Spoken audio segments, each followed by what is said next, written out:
You're here because you're curious about how we do assessments at Carolina Day School. And when you came in, many of you took a moment to fill out the consensogram.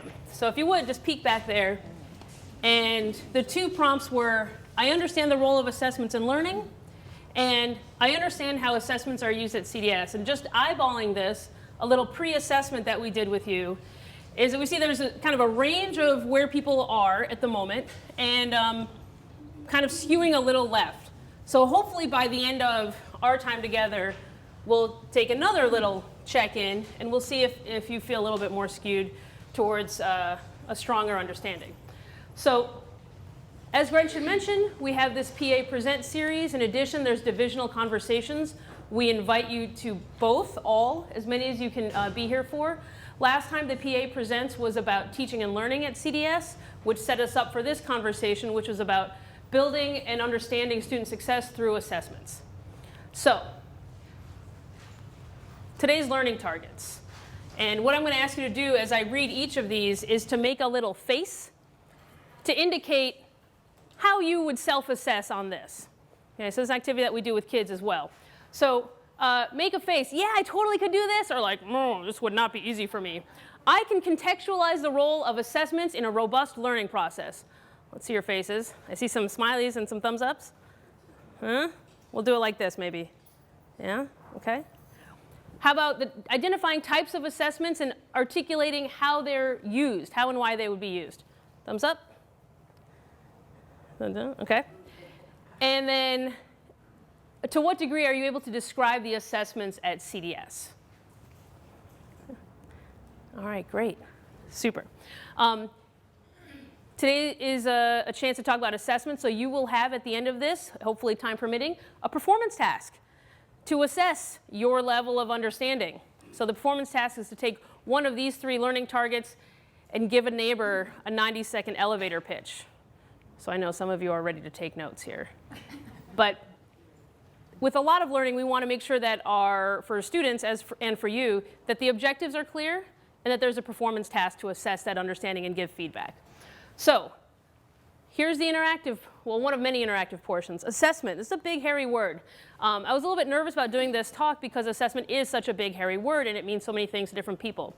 So I'd like to do a little word splash activity. If you could think of 1, 2, 3 phrases that come to mind when I say assessment, and then raise your hand, and we'll just popcorn out what people have to say until we can kind of unearth what assessment means to people. So take a moment to think. All right, raise your hand if you have one or more words. You keep your hand up until your word or phrase gets called. I'll keep waiting, giving you some think time until we get more hands. Okay. Assessment. Evaluating. Compare. Compare. Measurement tool. Measurement tool. Understand. Test. Test. Barometer. Benchmark.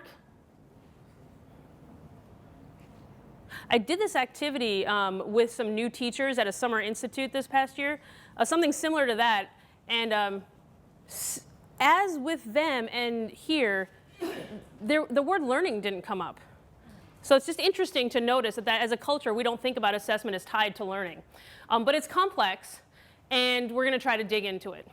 A few things before I forget, because I've already forgotten. One is, if you haven't picked up a little index card, you're welcome to jot down notes, questions, ideas, any follow-up, and we can connect with you afterwards via your card. We'll be sure to get in touch. And also, if you have questions, comments, you can go to that URL, and that way you can back channel with your questions and thoughts. So please do so. All right, so one way to think about assessment is this definition. Assessment should be meaningful learning experiences for students, providing rich information to educators so they can provide targeted support to students and send students and parents clear signals about students' readiness for next steps. So that's how we're going to contextualize assessments today. So many of you are familiar with this. Can I get nods, shakes? You've probably heard Peggy talk about this idea at CDS. We really want to start with understanding the unique and curious learner in front of us, and then lift up the ceiling on what they can do. And if we can understand this graphic through the lens of assessment as well. So assessment will allow us to think about individual excellence at Carolina Day for your scholars, the pathways to learning, the ways in which they are developing mastery, how they're becoming lifelong learners, and I think the word benchmark came up, so also how we're using assessment to benchmark and communicate. So the structure of this morning is going to be, I'm going to walk through how assessment serves each of these 6 functions. I'm going to use, just from my own bag of tricks as a physics teacher, some stuff that I used last year for assessment to ground some of these. And then Tara is going to jump in with examples from around the school and across many different disciplines. In between each of these, you'll have a moment to pause, reflect, connect with someone near you. Those will be short, interactive bursts. We won't have time to share out, but you'll have a chance to process with a neighbor. So, assessment for individual excellence. When we think about this, to me, I'm thinking about a personal trainer or a medical analogy. A doctor can't do her job, or a physical trainer or a personal trainer can't do their job unless they really have understood what your needs and conditions are and what you're trying to do. So when we're using assessments at CDS, we're really building on the relationships that we have with each learner, using pre-assessments to see where they are already as a learner, and formative assessments, which are assessments that are low stakes but done during the learning process to inform next steps. With that information, we can provide appropriate support, enrichment, and differentiation to meet every learner where they are and push them where they need to go. So here's an example of a formative assessment in physics. So you'll notice it's a learning check. Up there, it's formative, meaning low stakes. The learning targets are laid out for kids. I gave you the same thing I gave them, a chance to self-evaluate where they thought they were. And it's just a moment to say, hey, how are you doing on these physics concepts? Okay, we're going to give you lots of feedback on it, but how are you doing in this part of forming your learning? Okay, I'm going to walk you through some examples at the lower school and looking at pre-assessments. So this is a one-on-one pre-assessment that was done on every child to dive into their literacy skills, to see how they're reading with accuracy and how they're reading for fluency. And this really, when we're talking about individual excellence, this really allows us to get a good temperature check of where your learner is coming in, and so that we know how to kind of individually create learning groups from that. At Key School in 6th grade, this is in Anna Hall's class, she was working with the students on creating sentences, going from phrases to sentences. And she was using this as a formative, so meaning like informative, to inform her instruction and to drive her instruction. So students were taking these phrases and deciding, is it a phrase, is it a sentence, and then what do I need to do to make it a complete sentence? What are the components and pieces of a complete sentence? And then creating it from there. And so she was able to use this to tailor make her instruction to figure out where the students needed to go.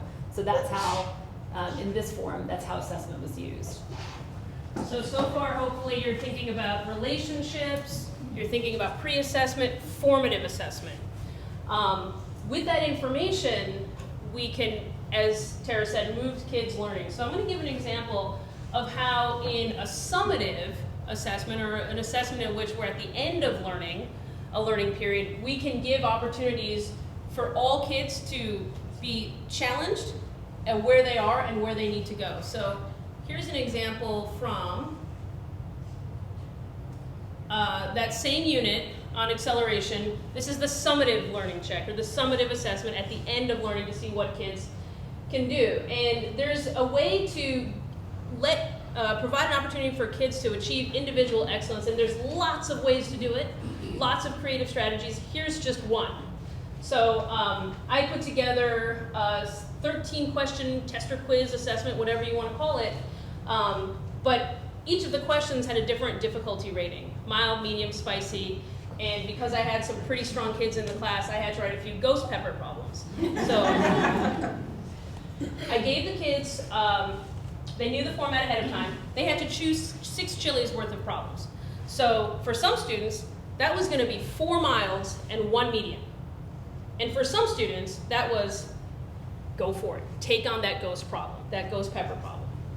And I made a point of giving them the equations because it was important to me that I'm not trying to assess their ability to memorize an equation. I'm trying to assess their ability to apply their understanding to some higher level thinking problems. The other thing that I did to make sure I was assessing what I wanted to be assessing was I gave them this ahead of time as a class and time to work in class. So here's some mile problems. And you'll notice these are just problems. They're goalless problems. They have no question. So I gave students these scenarios ahead of time, and I said, analyze them, dissect them, work together. Do you want to make a graph? Do you want to solve an equation? What could we possibly ask out of this? So do that collective learning, do that collective puzzling, and then we'll have individual assessment. And so when it came time for them to take the assessment, I should leave the ghost problem up in case anyone thinks they can do it. When it was time for them to do the assessment, they actually now had questions. So here, I'm able to assess their ability to apply and dig in and not their processing speed. The other cool part about this that I really enjoyed and that I thought was effective of working with students is we had this same structure in our learning sets. So I was able to say, hey, I know you've been working on mild problems. I think that's great. I think you can push a little bit to medium and maybe try one spicy problem before the period's over. Or I could say, so psyched you're going for those ghost peppers. Keep going.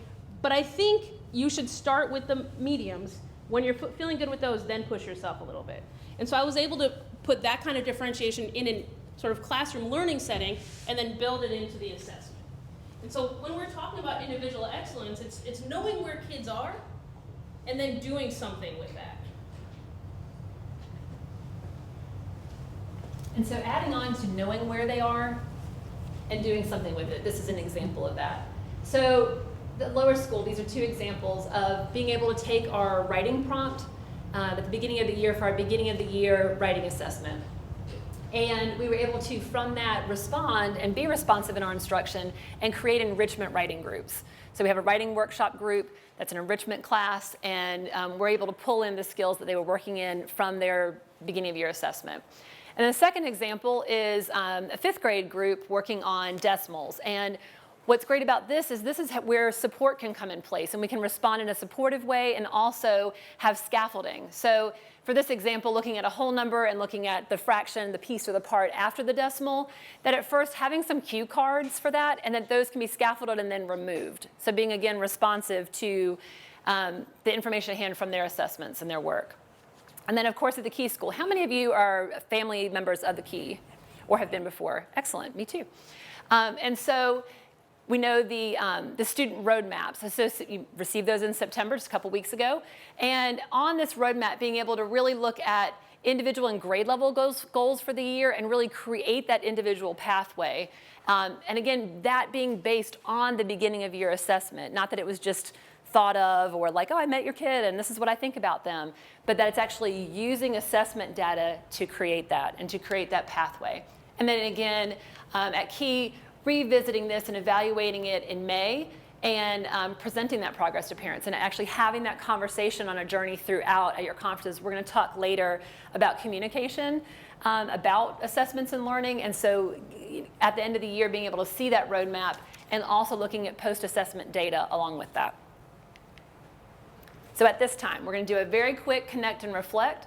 Just think for a moment, we're going to take a pause, just think about individual excellence and what we've talked about, what Mira and I have talked about so far, and just find some snippet, some piece or part that connects to your child, and you're just going to share with somebody next to you. Thank you. All right, let me invite you back.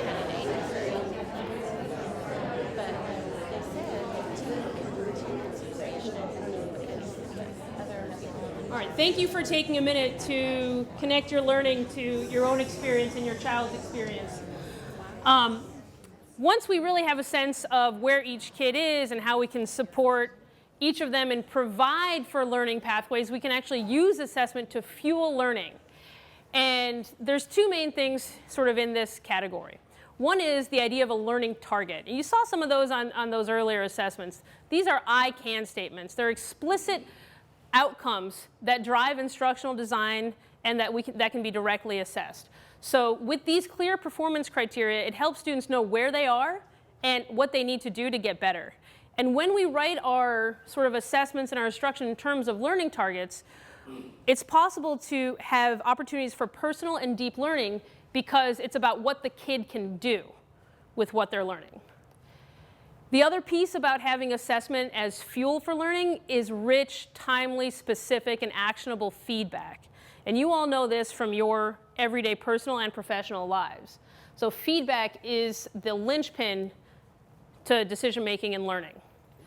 So a few examples. One, you've seen this before. This is a rubric for a particular assessment in physics where the learning targets are clearly laid out, and then kids are going to get feedback on each of those learning targets in terms of what they are able to do and where they need to go next.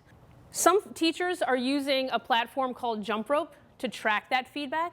So if you have a student that's in a class that's using Jump Rope, it would look something like this.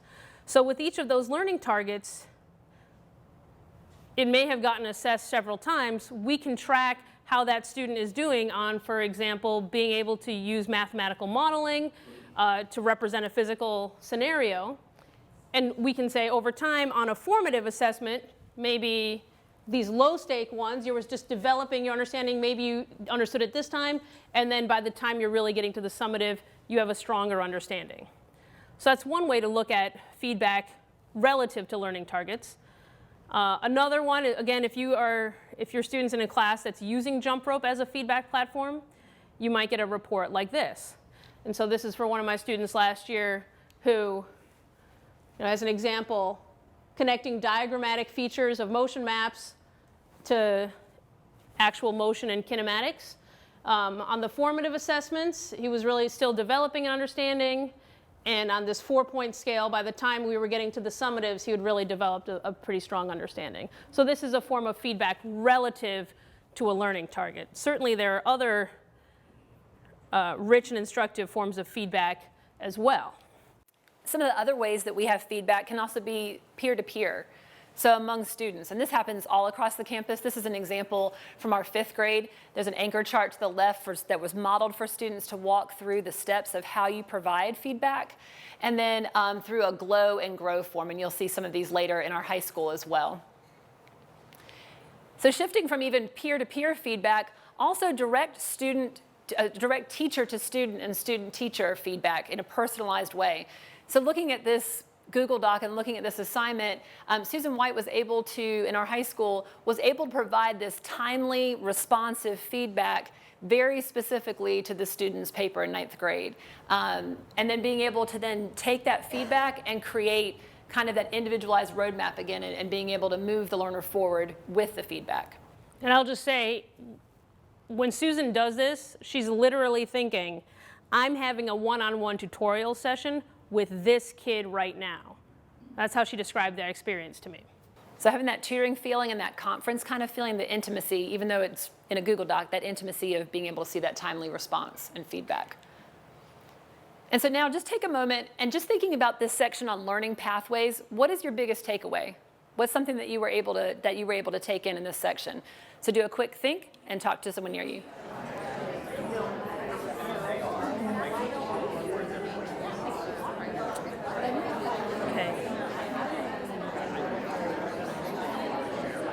Let me invite you back to the group. And just to be totally transparent, you know what's happening now, right? Like, this is us giving you moments to digest your learning, to solidify your learning, to try out your learning with someone else. And had we had a little bit more time or we're in a classroom setting, we would be able to assess your learning by having you share out or maybe jot down something and collect that. So, as we are teaching and learning and assessing, we're teaching and learning and assessing for mastery. And this is a big word.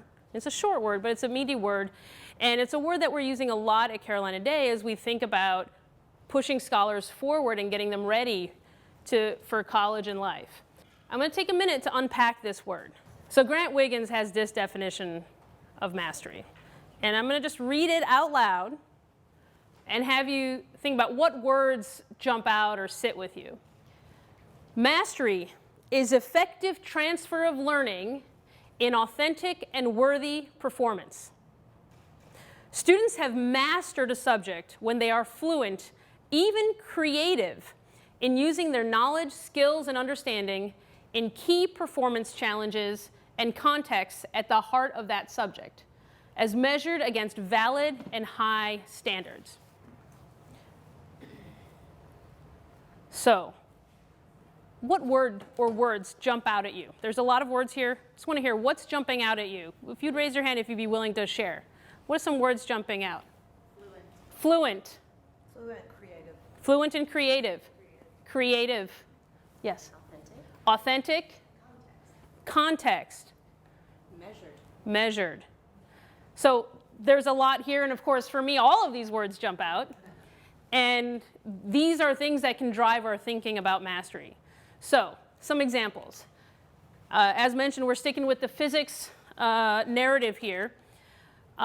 Kids had those learning sets and learning checks and the group work and the individual work. And then at some point I said, all right, I don't have any paper for you. I don't have a pencil. This is not a timed thing, but I've got this car. And you need to help me figure out the mass of my car. Can't break anything, can't break anybody, can't break any laws. Use any tools and skills that you've developed, analytical or measurement tools, and work as a team, figure this out, and then you're each going to write your own individual paper. And so here, this was really an authentic task that required them to synthesize their learning about what's good data, how do I take robust data, what data should I take, and what experiment should I design, and how many trials do I need to do, and what am I going to do with that data? And so, spoiler alert, you want to know what they did? They decided to push the car using bathroom scales to measure the force of their pushing, and to push it once at a constant speed because they remembered in equilibrium the pushing force and the frictional force are going to be equal, so they could take that factor out. Then they pushed it in accelerated motion, and we've got our distance and time measurers that measure displacement and time, took some data, figured out the acceleration, and then used Newton's second law to work backward to first find the net force. Do you know, his job was to be traffic control. Yeah. So that was not one of the learning targets. So what students did thereafter was they wrote an essay. And this is an example of one that I feel particularly proud of. The student worked really, really hard, took a lot of feedback. We met a lot of times, and eventually, and I can show it here, eventually her paper became strong enough for submission to our upper school honors paper publication, which I'm happy to share with you here. So here was a case of them being given an authentic task, time to apply and think through things, work together as a team, group learning, and then individual assessment and grading against those learning targets.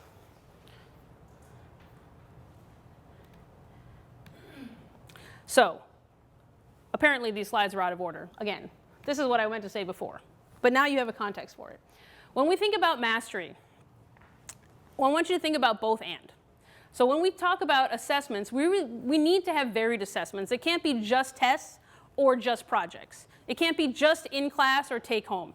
It can't be just teacher-driven or student-driven. We need to have the range of assessments at our disposal to build that understanding, to give feedback on what kids are learning, to give a variety of entry points and a variety of methods to show their learning.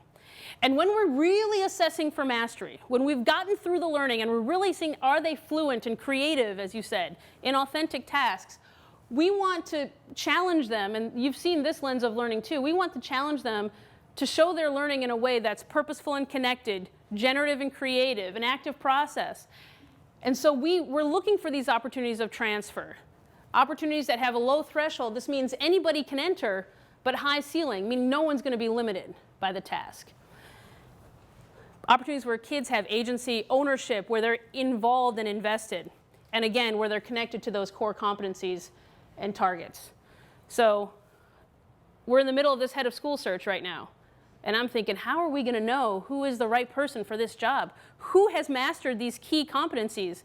And it's not going to be just a multiple choice test or just an interview.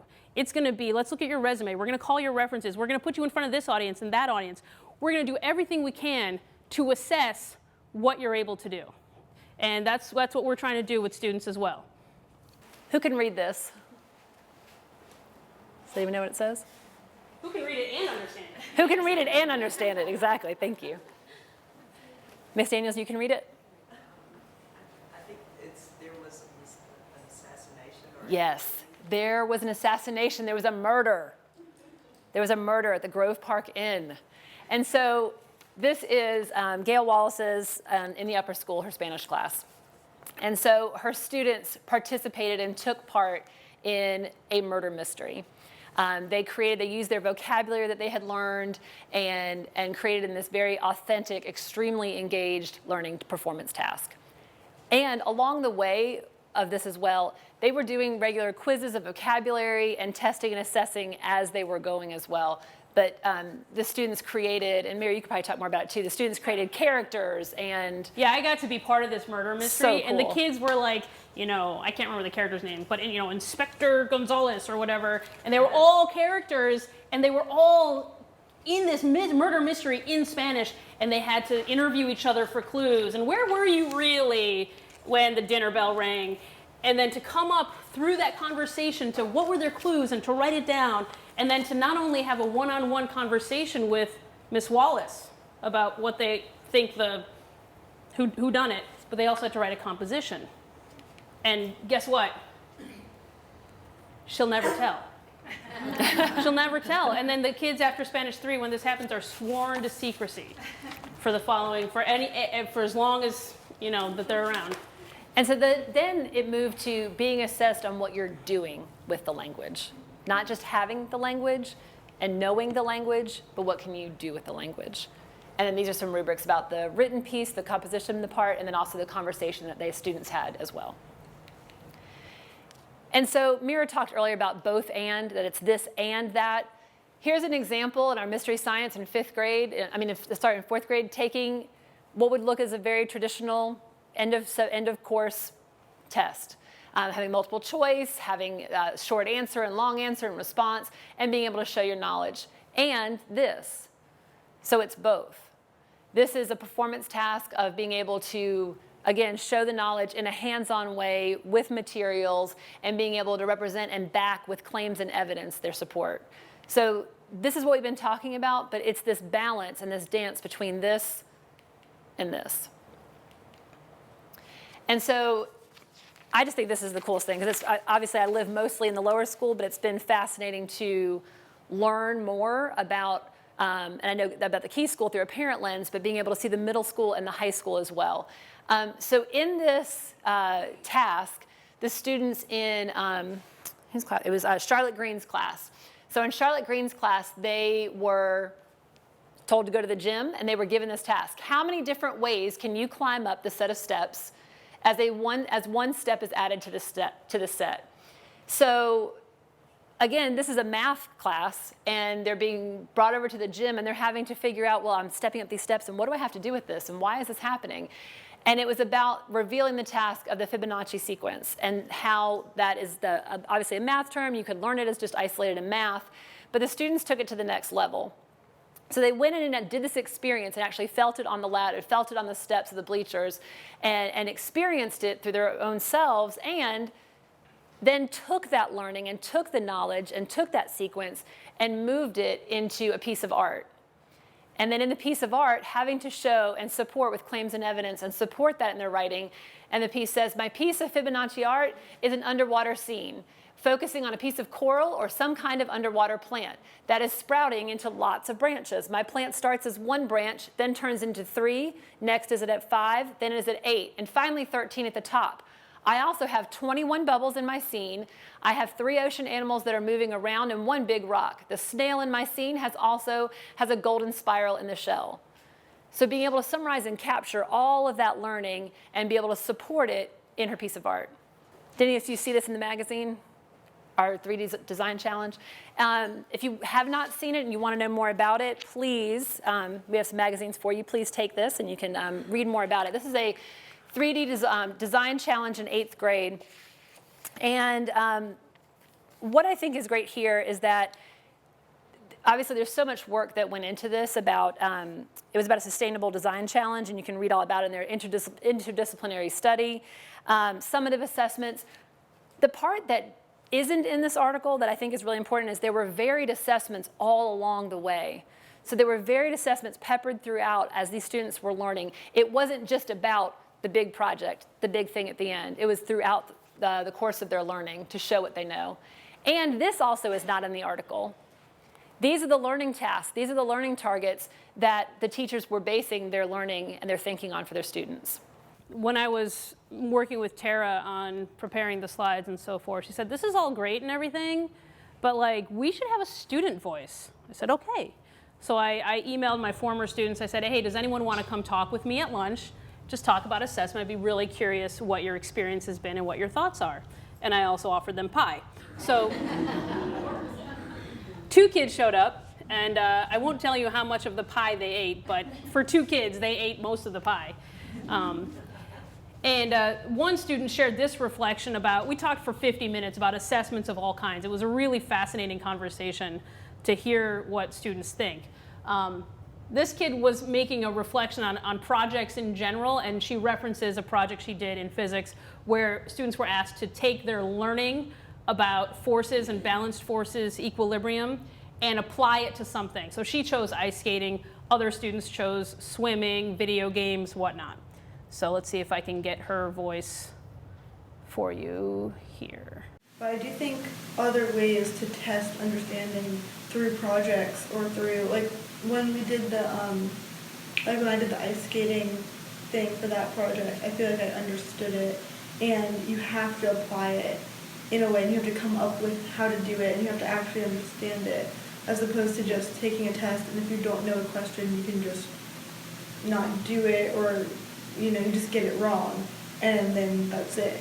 I feel like in order to like figure out a project, you have to understand it, otherwise you can't do it. So it also helps with like the relationship to the teacher, because you're communicating with them and you're showing them what you don't understand and asking them more questions, I feel like.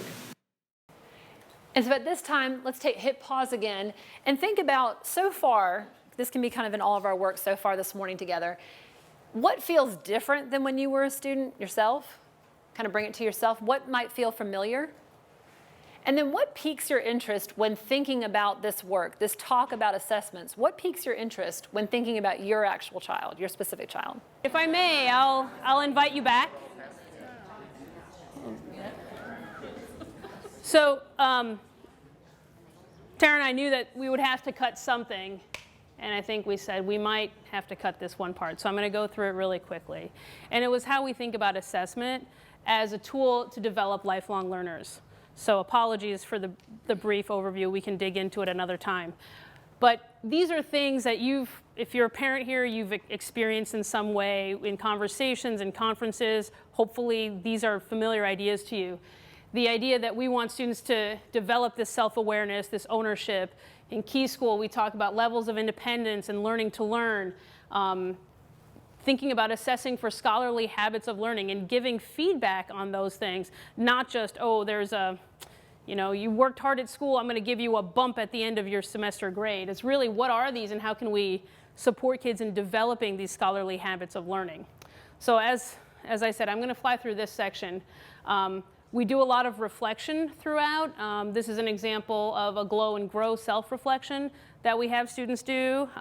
Really a truly valuable skill to be self-aware, to articulate what you're learning and how you're learning and what you can do differently. We see it in middle school. We see it in Key School as well. So flying through that section so that we can get to some other things. I mentioned that assessments are useful in benchmarking as well. So there's lots of ways to think about benchmarking our students and our school against broader index or our broader measures. So we have plenty of external tests. Those of you who have high school students know that tomorrow, they should all get good rest tonight and bring their number 2 pencils tomorrow. Have a nice breakfast because they're having a full day of testing, the younger students. PSAT, pre-ACT. We also have additional metrics that we can use to say, okay, how are we doing? Do we have national merit finalists? Are we getting some Moorhead Cain nominations? This sort of thing as well. I'm going to dig in just briefly to one example. And this is the ERB. So when we think about individual excellence, you remember me talking about know and do. And that kind of thinking comes again. First, I just want to contextualize that standardized tests provide us with an important snapshot of student learning. But it's just that, a snapshot. A one day, one morning, 30 minutes on a particular test for these ERBs. So here's a snapshot of 3 different pictures. And I'll just take a brave volunteer to say, what do you think the story might be of these 3 pictures? And if you've seen this before at a previous presentation, please just recuse yourself. Who's feeling like they can spin a narrative? Top one. Say again? Maybe the top one's feeling pretty good. Yeah, and what happens, do you think, here? What's this story? Well, the one in the middle's and thinking, I just can't do it. And the one on the bottom's like, oh my God, how do I hold it up? And So maybe feeling good, feeling maybe deflated or defeated, and then then going towards, yeah, how can I keep it together and hold it up? Maybe. how can I keep it together and hold it up? All right, so I'm going to play you the reel, the movie that this comes from, and we'll see that that actually is not a bad sort of guess. The snapshot does provide us some information about the whole story, but it's not the whole story.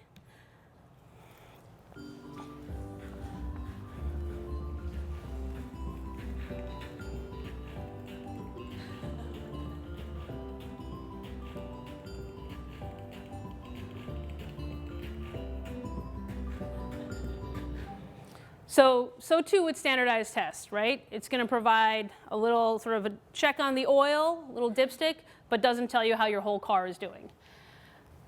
They can still be very informative when it comes to individual students. So here's an example ERB report for a particular child, and it's way too small for you to read, but you can see that in the different tests and subtests, we can get a sense of where the kid needs a little extra support and where they need to be challenged. So this student, we might say, oh, well, when it comes to fractions and decimals, this kid needs some enrichment. We know that. And, well, when it comes to making inferences and reading, maybe a little more support. So ERBs can be informative as sort of pre-assessments for the following year. They also can be informative about our program. So some of you have seen these graphs before. I just took the data from the last 5 years, and you'll see the years here. And these numbers, basically 50% here is the national norm. And we're green. Independent norms are yellow, and suburban norms are blue.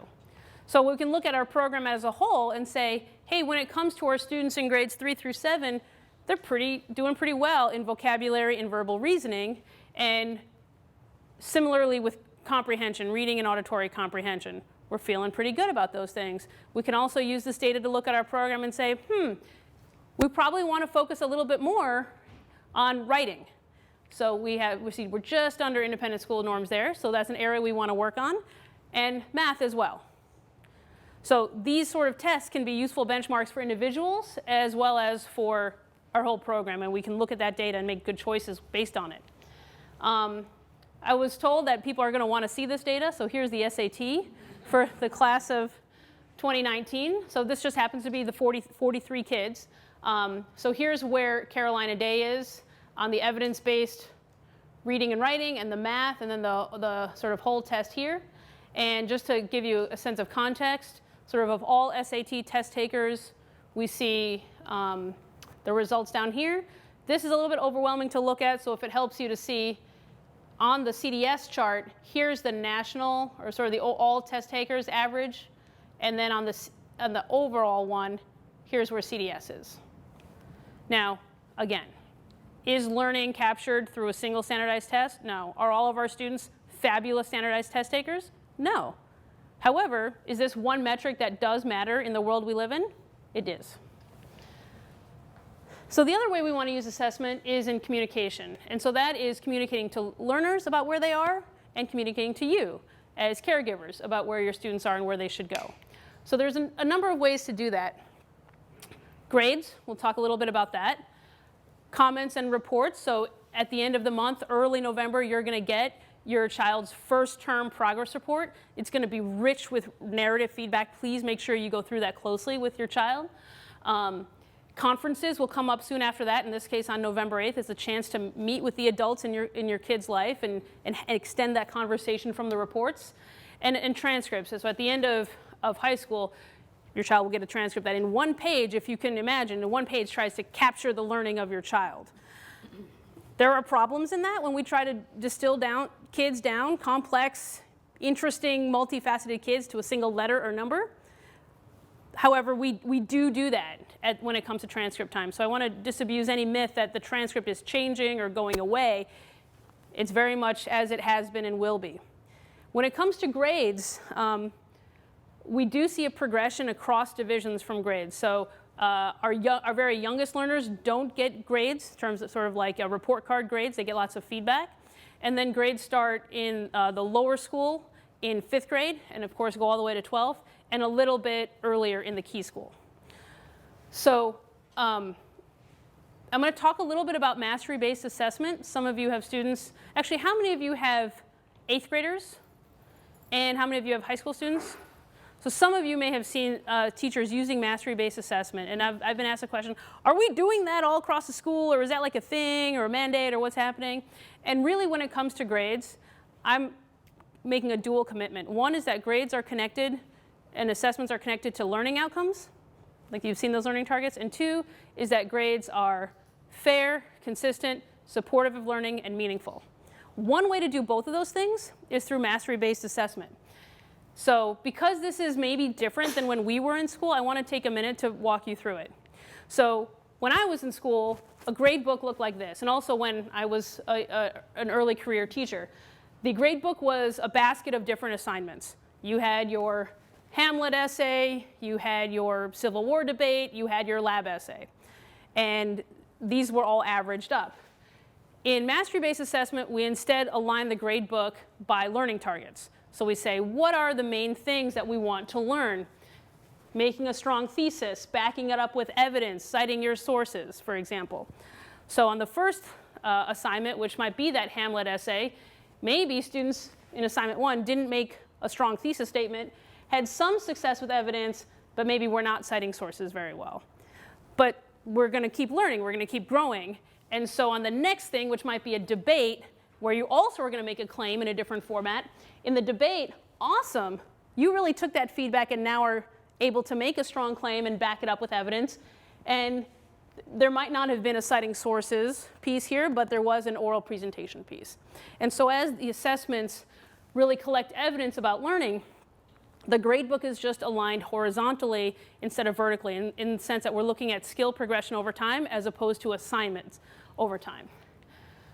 And then for each of those learning targets or ladders, we would say, what is the scale of that ladder? Are you beginning, developing, proficient, or advanced? And then to have clear benchmarks about what that means in a particular class to be beginning at a skill or advanced at a skill.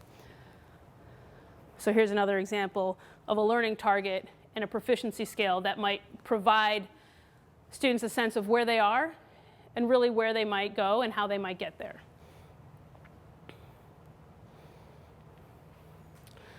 So a teacher using mastery-based assessment gave her students a little self-reflection form, feedback form. And here's what one student who was actually quite skeptical of this had to say.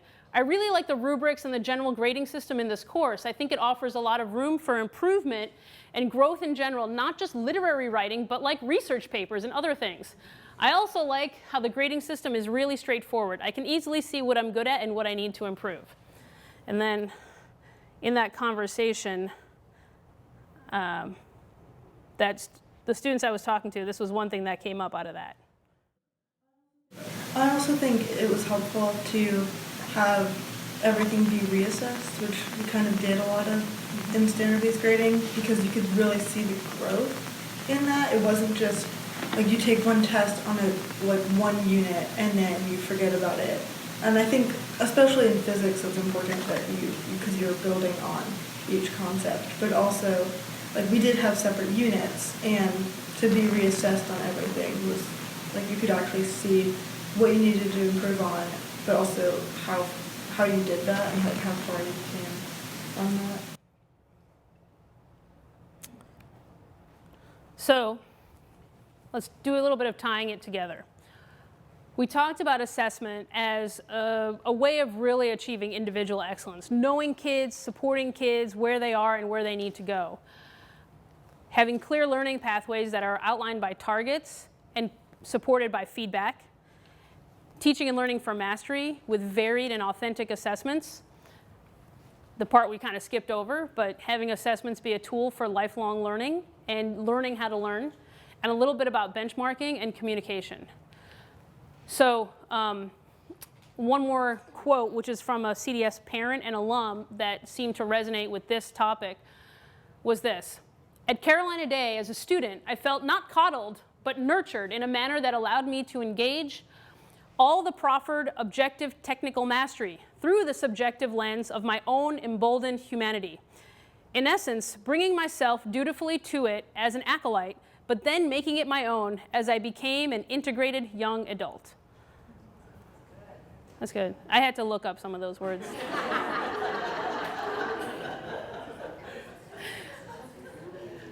But really this captures, it's the assessment and the relationships that you have that objective technical mastery, but it's really through this sense of humanity, making it my own, to become an integrated young adult. Do I have to, maybe you all might be saved by the bell, getting excused from this performance task, but there's a little bit more, so don't get antsy yet. The performance task would be, and you can challenge yourself to do this on the way out or in the parking lot, could you give a 90-second elevator pitch on one of these three, or two, or three of these learning objectives? Just think about that. I'm just curious, and you'll have a chance to put your sort of rating on the consensogram as you leave, but overall, if we take these three learning objectives or learning targets, where are people feeling on them? Thumbs up, I think I could do this if you called on me right now. Thumbs sideways, like I'd give it a try, but, or like, yeah, I actually feel dumber than when I came in. Yeah. Where are people? Okay. All right. Fair, fair. And the goal here is, of course, growth and improvement, not perfection. So, a few closing remarks. So looking at this and thinking about this as almost like a little mini data dashboard, looking at our class of 2019, having 43 seniors and 2.75 merit scholarships, 3 Ivy League enrollments, 9 Chapel Hill accepted, 4 college athletes, 2,000 plus service hours, attending 25 different colleges. You know, this in itself is one part of our summary, right? And each of us came here and brought our students here for all different reasons. I am a mother here as well and an employee, so I came through 2 lenses. And then I came through some multiple lenses because I also then brought my mom and dad here to the area. And then I brought my brother and his wife here. And I brought their 3 children to Carolina Day.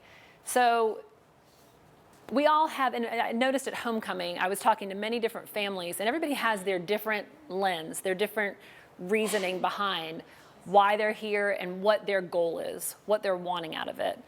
And for some of you, it's going to be some of this. For me, it's about being able to have a place for my daughter to land and go all the way through and have that, you know, Peggy's talked a lot about that, and I see a lot of heads nodding, like starting school here and continuing that thread all the way through. Watching my nephew Will as a pre-K right now, and you know he was already talking after the Monarch migration of, so I'm going to be at the high school and then I'll wear my wings again, so we got to put these someplace safe. So it's having that kind of, although that's, you know, it's beautiful, and it's also like that kind of security for him allows and opens up so much other learning, right? And we know that about our children. And so I just, you know, I've been in education for 25 years. I've been a mom for almost 18 years. She turns 18 next week. One is launched. We're doing all right. Starting adulting. And so, and I think my lens here as an employee and then also as a mom and now here as an aunt is just, we looked, when we made this transition for our family and made the move, we went to 22 different schools and we toured from Boston, we went down to Georgia, and we took 6 months to do it. And we handpicked this environment for my daughter and for me, for all of the reasons, and many of the pieces and parts that, you know, I'm sure all of you are here as well, and the stories that I was hearing at homecoming as well. So that's kind of where we're heading. And now, to be able to continue the conversation, yes? I would just say I met with some parents before this, and one of them said, I'm hungry to know more so I can talk to my kid. I want to be able to talk to my kid. And I said, well, you're not going to be an assessment expert, but we want you to at least have a seat at the table at the conversation. And so that was the idea behind some of these questions that could help you continue the conversation. We have these in yellow cards in the back, and this parent said, yeah, give us those questions so that I can go home and say, well, I went to a presentation at school today, and so now I'm allowed to talk to you about these things. But really, talking to kids, like, what kind of feedback are you getting? What are you doing with what you know? How do you know what you know? What about reassessing? How are you growing? And then even things like, especially at the middle and high school level, when we think about grades. So what does a grade mean to you? What motivates you? Do grades motivate you or not? Do you understand where your grade is coming from, and so forth? So please continue the conversation. We have an example in the back of a full project, sort of soup to nuts out of US history, that will be on display in the gallery there. I invite you to look at that. And also an opportunity to sort of plot yourself on the consensogram, see if your learning has shifted or your understanding has shifted at all. And I think that's it. So thank you all for coming. We'll stick around if you need.